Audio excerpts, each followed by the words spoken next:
Blog Talk Radio. This is Dr. Lynne Kenney, and welcome to the Family Coach Solutions Studio. Today we're talking food, family, and love with author Ruth Milstein, who recently wrote Cooking with Love. It's so great to have you here, Ruth. Thanks, Lynne. Delighted. So I had the pleasure of reading your book. Tell us a little bit about it. First of all, I love to cook and to use the creativity of mixing unusual combination of ingredients. This is like to painting a new picture, which I also happen to do. And I experiment with food ingredients in developing new recipes from accepted standards. Now, Cooking with Love is such a compelling title. Is there a message in your book that you want readers to grasp? Yes. Buy my book or audio, which you can use in the car with shopping list, or download ebooks from my publisher, Tate, publishing.com, Tate, T-A-T-E, publishing.com.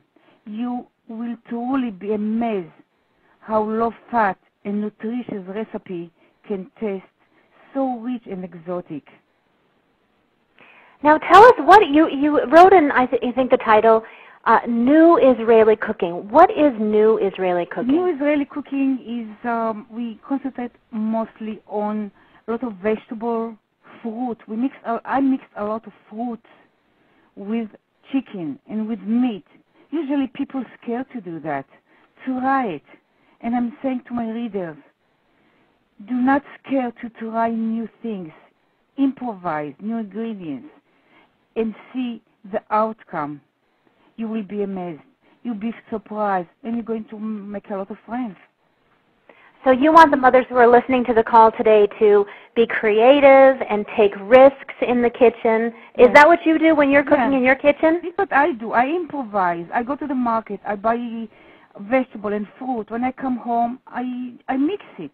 What inspired you to write the book, Ruth?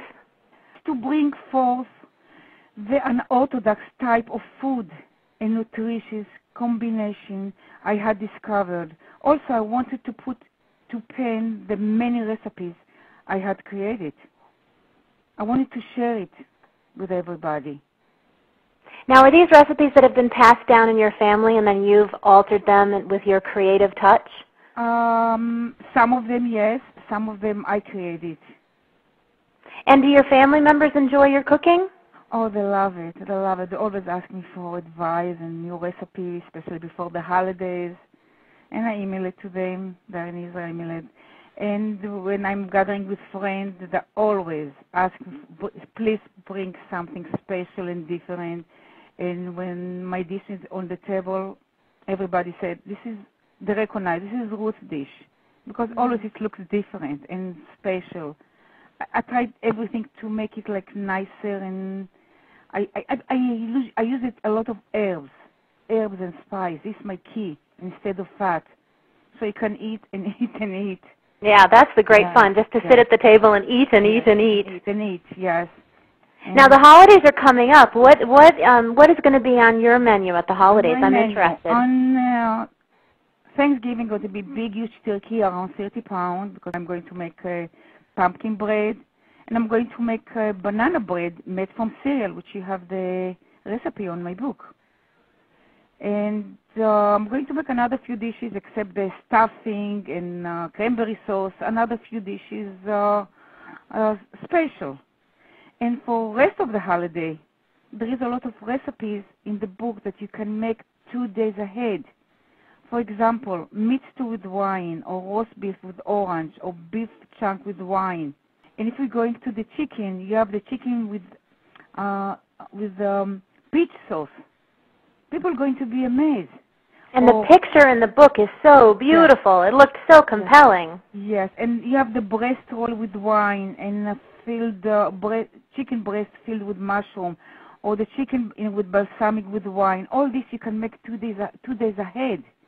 So in the day, the holiday, you are fresh. Just warm it up. And it's going to taste better.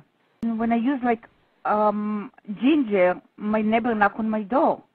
But I don't buy the ginger from a regular supermarket. I buy it from fresh. Now you live in New York, so herbs and spices are readily available. What are some of your favorites? My favorite is thyme. I use thyme with meat and like stew and all this stuff, and I use thyme with vegetable, like when I with potato. When I roast potato, I slice it. I put a little bit olive oil, thyme, and spice, and here we go. And I have a recipe for chicken legs baked. It tastes almost exactly like fried chicken. Use the tofu. People scared. They don't know even what means tofu. When I go to book signing, they ask me to bring something to nap because it's like 3 hours. I never bring meat or chicken because or dairy. I bring tofu. I think if you look to 235, you see the square tofu with ginger. It's easy to make. You can make it day or 2 days ahead. It will taste better.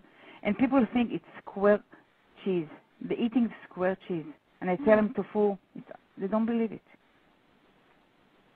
Now, my experience with tofu is that I have trouble making it very flavor-filled. So if I were going to cook with tofu today, what suggestions would you have for me? Tribal squares, and there is a stir-fried tofu with mushroom. Because tofu, while you cook it, the flavor come up. And you have a lot of recipe for dessert from tofu. It's good for children also. And you have soup made from tofu also. And, of course, you have the mayonnaise from tofu that I mentioned before. What are some common, I'm sorry, Ruth, what are some common questions that your readers ask you when you're at book signings or you're interacting with them? They're looking for something simple to make, that they don't have a list of ingredients to buy, like 20 or 30. And most of my recipe, it's in the book, it's a very, very small list of ingredients, except the holiday that you have to prepare before. Even myself, for the holiday, I have to prepare 2 weeks ahead, the shopping list. My children really love stews. Tell us about some of the stews and things in your book. The stew you can see on the cover of the book. A stew, usually it's beef or lamb or veal. Now, if you're making a stew, do you do it on your stove or in the slow cooker? On my stove. That's how I like to make all my sauces. I like it because I like to check the meat, how tender is it. And there is another recipe that I personally like very much. Always I double it. It's a chicken with wine and balsamic vinegar. Always I make double and I freeze it. And do you feel like the foods taste as good once they've been frozen? If you freeze it immediately. If you don't freeze it immediately, no. Oh, interesting. Immediately. If you freeze it immediately, it's fresh. Yeah, I think that's a really important thing too that I do because I make a lot of foods ahead and freeze them, and last night I pulled out a chili, and I let it sit in the fridge overnight, and then when we cooked it, it tasted just as good as it was just recently made. Now let's talk for a minute about your life experiences. Are they based on people that you knew or events in your life? It's my childhood, and my mom. My mom encouraged me. It's along with my curiosity, because my mom, I was raised in very big house with very big backyard with vegetable and trees. And my mom used to cook every day, and I was always curious to do what she's doing. She used to pick up fruit and vegetable from the garden and mix it with meat and chicken, and I was very curious, and she encouraged me. I don't think that American mothers in general cook with their children as much as they did 20 years ago, but it certainly is a heartwarming experience for the parents and the children to share together. Yes, because when you cook, you know what is in your food. You know what you feed your children, your family. And is there anything specific you'd like your readers to hear? I've heard, that you really want them to be creative and you want them to cook with herbs. What else would you like to say to them? Try the recipe. Try. Don't be scared. Try new things. Improvise. New ingredients. If a mom is anxious about diving in, which 2 recipes would you recommend in your book first? Baked chicken with sesame, which tastes like fried chicken. Children will love it, and it's not fried. And then would you serve that? Which vegetables would you be likely to serve it with?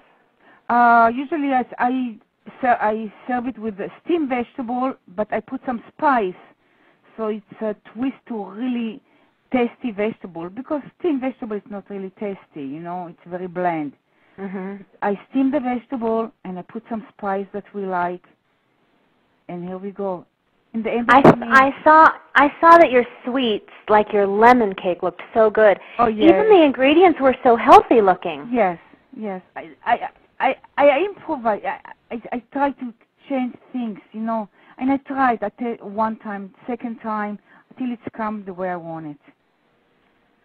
Well, Ruth, it's our joy to talk with you today. For all of the moms who are listening, you can visit Ruth Milstein at her website, and you can purchase Cooking with Love online. It's our honor and pleasure to talk with you, Ruth. Have a wonderful, wonderful holiday.